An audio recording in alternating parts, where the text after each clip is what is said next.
ഒരു കുട്ടിയോട് പീരിയഡ്സിനെ കുറിച്ച് സംസാരിക്കേണ്ടത് എപ്പോഴാണ്? 9 വയസ്സിലോ, 10ലോ, അതോ 11ലോ? ശരിയായ സമയം ഒരു പ്രായമല്ല.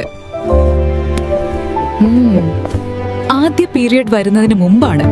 കുട്ടിയുടെ വളർച്ചയിലും പെരുമാറ്റത്തിലും മാറ്റങ്ങൾ കണ്ടു തുടങ്ങുമ്പോൾ ഒരു അമ്മയോ അച്ഛനോ സ്നേഹത്തോടെ സംസാരിക്കണം. കാരണം അവയർനെസ് നേരത്തെ കിട്ടുമ്പോൾ ആദ്യ പീരിയഡ് ഒരു ഭയമല്ല, ഒരു സ്വാഭാവിക മാറ്റമായി കുട്ടിക്ക് മനസ്സിലാകും.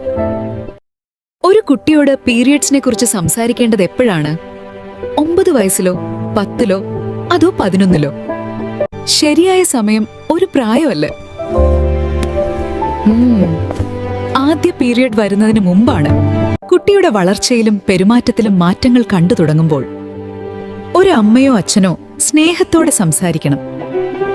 കാരണം അവയർനെസ് നേരത്തെ കിട്ടുമ്പോൾ ആദ്യ പീരിയഡ് ഒരു ഭയമല്ല, ഒരു സ്വാഭാവിക മാറ്റമായി കുട്ടിക്ക് മനസ്സിലാകും.